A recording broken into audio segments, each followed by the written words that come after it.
అప్పుల బాధలు వెంటాడుతున్నాయా? అయితే 6JVR వారి జాతిరత్నాలు ధరించండి. సో ఎక్కడైతే జరిగిందో ఆ ఘటనా స్థలానికి నేను చేరుకున్నాను. సో ఇప్పుడు నేను వచ్చిన ప్రాంతం టైం ఆల్మోస్ట్ మనకి 11 o'clock అవుతుంది. 11 o'clock ఇన్ ద నైట్ జరిగింది, మధ్యాహ్నం 12:30 1 గంటకి. సో ఇక్కడ నేను కింద ఎక్కడ చూసినా మనకి శకలాలే కనిపిస్తున్నాయి, చిన్న చిన్న పార్ట్స్ ఉన్నాయి అనమాట, ఎయిర్ క్రాఫ్ట్ రిలేటెడ్. నా పక్కనే చూశారు కదా, పెద్ద మొత్తంలో పెద్ద డెబ్రీ ఒకటి పడిపోయి ఉంది. ఆ పక్కన మనకి డోరు, హ్యాండిల్స్ అవన్నీ కూడా మనం చూడగలము.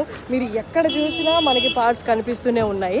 మనకి యాక్చువల్గా ఫ్లైట్ అనేది ఈ డైరెక్షన్లో నుంచి వచ్చింది, అటువైపే ఎయిర్పోర్ట్ ఉంది. ఆ డైరెక్షన్లో నుంచి మనం ఇప్పుడు మాట్లాడుతున్నప్పుడే మనం ఇంకో 2-3 ఫ్లైట్లు వెళ్ళడం చూడగలం. మనము ఇటువైపుగా వెళ్తాయి అన్నమాట.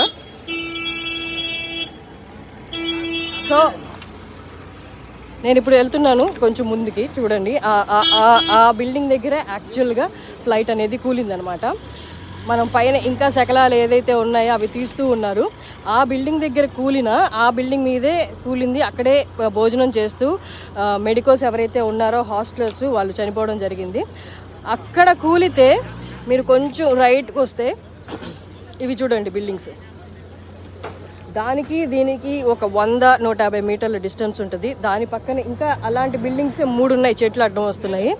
సేమ్ బిల్డింగ్స్ ఇక్కడ పడిన తర్వాత ఆ మంటలు చెలరేగి అక్కడికి వెళ్ళాయి అనమాట. అక్కడికి వెళ్ళి అవి చూడడానికి మీకు పాడుపడ్డ బిల్డింగ్స్లా కనిపిస్తున్నాయి కదా, అవి పాడుపడ్డ బిల్డింగ్స్ కాదు. అక్కడ కూడా రెసిడెంట్స్ ఉన్నారు, అక్కడ కూడా స్టూడెంట్స్ ఉన్నారు, అక్కడ కూడా చనిపోయినట్లు ఆనవాళ్ళు ఉన్నాయి అని. కానీ ఇంకా అది పబ్లిక్గా అనౌన్స్ చేయలేదన్నమాట. సో ఇది ఆ బిల్డింగ్లో కూడా జరిగింది. ఆ బిల్డింగ్లో కూడా క్యాజువాలిటీస్ ఉన్నాయని నమోదు చేస్తున్నారు. బట్ ఇంకా స్టిల్ మనకి పబ్లిక్గా అనౌన్స్ చేయలేదు. ఇటు చూడండి నా పక్కన బైక్, ఆ హాస్టల్లో ఉన్న ఎవరో ఒక స్టూడెంట్ బైక్ అది. దాని పరిస్థితి చూడండి ఎలా అయిపోయింది. ఇంకొకటి చూపిస్తాను నేను మీకు. సో ఈ చెట్టు ఏదైతే ఉందో, ఈ చెట్టు కనీసం ఒక 60-70 ఏళ్ళ చెట్టు అయి ఉంటుంది. ఇది కాలింది పొద్దున క్రాష్ టైంలో, అంటే అరౌండ్ 1 o'clock. ఇంత పెద్ద మాను చూడండి, ఇంకా మంటలు పొగలు దీంట్లో నుండి వస్తూనే ఉన్నాయి. దీన్ని బట్టి మనం అర్థం చేసుకోవచ్చు, నార్మల్ పెట్రోల్ కంటే ఎయిర్ క్రాఫ్ట్లో యూజ్ చేసేది, ఏరోప్లేన్స్లో యూజ్ చేసే పెట్రోల్ ఏదైతే ఉందో అది హైలీ ఇన్ఫ్లేమబుల్. అంటే దానికన్నా ఎన్నో 10-20ల సంఖ్యలో పవర్ఫుల్ అనమాట నార్మల్ పెట్రోల్ కంటే. అందుకోసమే ఈ మంటల్ని అదుపు చేయడం చాలా కష్టం. అందుకే పోలీసులు మీడియా అని చెప్పినా లోపల పంపించడానికి సంకోచిస్తున్నారు. ఎందుకంటే చాలా రిస్కీ ప్లేస్. ఎప్పుడు ఏది చిన్న రాపిడి మొదలైనా మళ్ళీ ఇక్కడ మంటలు చెలరేగే ఆస్కారం చాలా ఉంది. ఎందుకంటే యాజ్ ఏ సెడ్ ఇది highly inflammable place.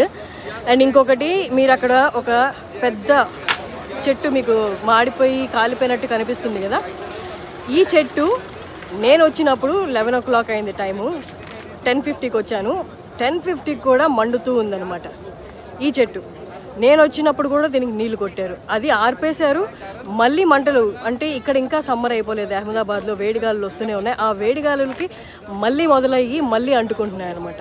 So highly risky place ఇది. స్టిల్ జరిగి ఇంతసేపు అయినా, ఈవెన్ ఇక్కడ మీరు 1/2 కిలోమీటర్ దూరంలో ఉన్నప్పుడు నుండే మీరు భరించలేని ఈ పెట్రోలియం స్మెల్, కళ్ళు మంటలు ఎక్కువసేపు ఇక్కడ ఉన్నాయి. ఎందుకంటే గాల్లో ఇంకా పెట్రోలియం రిలేటెడ్ ప్రోడక్ట్స్ ఘాటు ఏదైతే ఉందో ఇంకా ఇక్కడ ఈ గాల్లో ఉందన్నమాట. సో ఇంకా క్యాజువాలిటీస్ విషయానికి వస్తే, ఎవరెవరైతే ఏరోప్లేన్లో AI-171లో ప్రయాణిస్తున్నారో వాళ్ళందరినీ తీసుకెళ్ళడం అయితే జరిగింది. ఇందాక నేను ఒక కానిస్టేబుల్ మాటల్లో వినింది ఏంటి అయితే, నేను వచ్చే ఒక 10 నిమిషాల ముందు కూడా ఇంకొక చనిపోయిన వారి బాడీని అయితే తీసుకెళ్ళడం అయితే జరిగిందన్నారు. ఇంకా తీస్తూనే ఉన్నారు. ఇది యాక్చువల్గా ఎయిర్ క్రాఫ్ట్ పడిన బిల్డింగ్.